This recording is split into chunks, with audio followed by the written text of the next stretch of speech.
Hello, welcome back, or welcome if it's your first time here. My name is Vix and this is my channel, Goddess Gore, where I like to talk about horror, thriller, fantasy and sci-fi books. Today I want to tell you about the 3.5 books I read last week. Yes, I'm back to the usual reading speed and I have once again realised that my TBR list may have been slightly unrealistic and I haven't read everything I wanted to yet. Let's just get on with the book, shall we?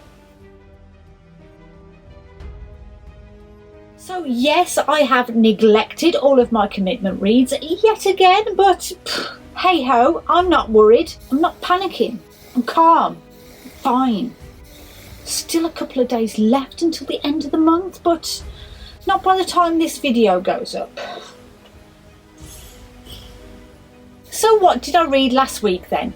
So this is another book from June. Yes, last month's commitment reads, Indelible by Karin Slaughter. This is book 4 in the Grant County series, and this was a strange one. This was all about Jeffrey and Sarah and the first few months of their dating relationship. It flits from two different timelines. In 1992, when Jeffrey took Sarah back to his hometown, meeting his mother and his friends, and it's also told from the present day, where they are not exactly talking after he has just proposed to her and she's turned him down. It's also Lena's first day back as a detective. At the same time, in the present, a couple of kids have just walked into the police station where Sarah and Jeffrey are, as well as a school trip to a behind the scenes at the station kind of thing. And these teenagers started shooting the place up and killing people. And the reason it keeps splitting is because there is a connection to this and the time when Sarah went to Alabama with Jeffrey. It was somewhat high tension in as much as it should be when there's a hostage situation in a book, but saying that, it did seem to be a strange instalment, keeping it very personal, meeting young Sarah and Jeffrey, her learning all about his childhood and all the questionable things he's done before starting his new life in Grant County, what he's overcome to become the policeman he is today. Maybe learning that he's not all he cracked up to be, but also learning about how much his friends have meant to him in the past. It did seem like one of those episodes on a TV show when they use all the old footage and use it in a montage or like a remembering episode. So not the best out of the series, but I only have 2 more to go and then it's on to Will Trent, so I'm rather excited about that. I really don't know how this series comes to an end. So then I read The Vile Thing We Created by Robert P. Ottone. This was from my new release side of the TBR and this came out in April. This was also a strange read. I did read this on ebook, so it always feels slightly longer than it actually is whenever I read it digitally. And while I will say it wasn't too bad, it was very strangely paced. So unless I missed some dating in the chapters, and correct me if I'm wrong here, it started off easy to understand. The flow, although a bit repetitive, made sense, and then blam, 2 years had passed, and then blam blam, another 3 years had passed. At first, this book seemed to go along at a relatively easy pace to follow, as I said, to begin with the two main characters, Lola and Ian, being a relaxed, loving couple, caring about each other, living in each other's worlds, until they realise their old friends have all settled down and started their families, and they haven't been invited to join in on any of it. So they talk about maybe they should have a baby of their own so they can fit in a little bit more. Be asked on play dates and lunches, coffee mornings and barbecues, which they immediately do, except things don't exactly run smoothly for Lola.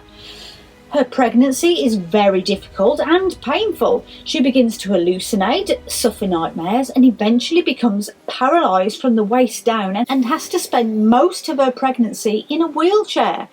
Lola practically dies giving birth from loss of blood. Honestly, this is the most traumatic birth in the world. But never mind, during the long incubation period, Ian's ex-alcoholic, racist mother suddenly becomes a loving and doting grandparent-to-be and starts giving them both these baby gifts that have this weird star symbol on them. A supposed good luck charm from England. Yes, very ominous.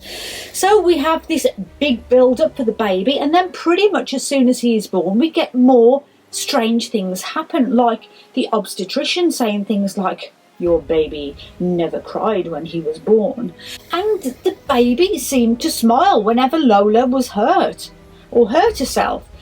You get the feeling that this is the literal Antichrist, but no, we suddenly move from newborn Jones, yes, they call the baby Jones, as a long-winded way to name him after David Bowie, move to a toddler Jones, and then suddenly he's like 5.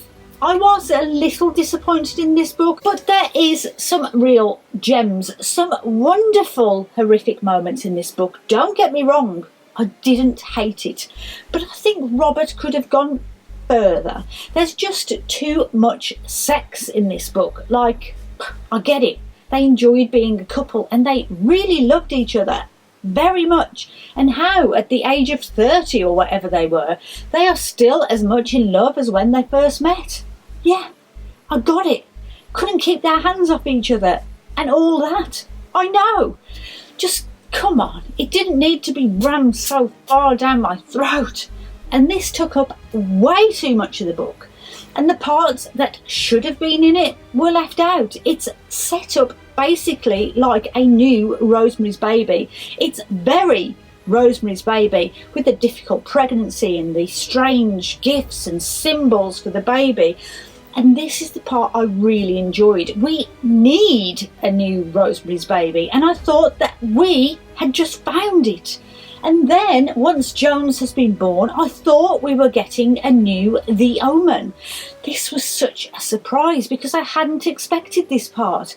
We also really need a new Omen. I know, big asks, two new versions of these two really big books. But what I did enjoy is that Robert tried. Maybe a little too hard, and in doing so, trying to keep things a little saucy, a little sexy, that he didn't leave enough for the actual horror. And there is some real horror in here, but in all the wrong places. I thought the emphasis was at all the wrong times. I felt teased into moments that never paid off. But you know what? Robert laid a really good foundation here, and I hope we can get a load of new books just like this that can improve on it, because I am ready. So ready for this mashup of the two vintage books. And if you guys think there is a book that fits a Rosemary's Baby, The Omen mashup, then please let me know, because I would love to read it. The Castle of Otranto, this was from the oldest side of the theme of the month, being from 1764, and this is the second time I've read this book, and it's still just as bad as the first time. But it is rather important that I read this because I'm using it to sound quite knowledgeable in my research, and I really can't talk about it in any kind of intelligent way if I haven't at least read it and done the background research on it, can I? So this is said to be the originator of the Gothic novel, and to read it in today's world, in today's light, it's absolutely not horror. The only horror in this is the fact that the father, Manfred in the family, whose son has died like a day before, now thinks it's okay to take his son's intended bride to bed forcibly to produce another heir. Oh, the horror. So yes, Horace Walpole in 1764, a man in his 40s, thought it was okay to say that an incredibly young girl could sleep with her intended father-in-law, and in fact he does say, "I'm her parent" at some point in the book, which makes it sound even worse. To bed this child to replace his son because he has just died. But anyway, this is one of those old books that isn't written in an easy to follow way, if you get what I mean. Some old books you just need to settle down into, but this one was hard and I just couldn't get comfortable with it. So basically it's a big day in Manfred's house, or rather castle. It's set in a castle. The clue's in the title bits. Manfred's sickly son Conrad is getting married tomorrow to Princess Isabella, and will solve all of Manfred's problems, except the night before the wedding a falling piece of metal, I think it was a helmet, falls and kills him. Manfred is now heirless. No, not bald, he has no son. And his wife is too old to give him another child now, but he has a fantastic idea that he will marry Isabella himself and she will give him a new son, and thus restoring his bloodline and rights to live in the castle. Isabella is so terrified of this old man trying to, well, bed her forcibly, she runs off to an underground church with the help of a passing young chap called Theodore. Lots of double crossing and threats of death ensue. Anyway, you think that's weird? Well, Isabel's father turns up and he falls in love with Matilda, who is Manfred's daughter, and so they agree to marry each other's daughters. Like, what? What on earth was going on in the 1700s? Was this ever okay? But it's okay because Frederick gets spooked by a skeleton and he backs out of the deal. This is a strange book. That's very obvious. And there's a lot happening in the 100 something pages. It's bad. It's a bad book. But it's really hilarious at how bad it actually is. So those are the 3 books I started and finished. But what about the half book? Well, I have started The Tower of the Swallow by Andrzej Sapkowski. This is book 6 in the Witcher series, and yes, just over halfway through it.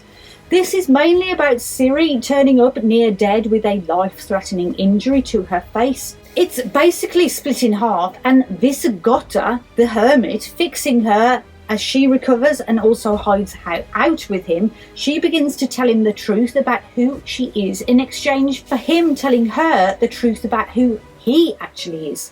I'm really enjoying this book as we follow Ciri, the Witcher, Visigotta, Yennefer, and they all fill in the gaps in the stories about what they've been up to since they were all last together.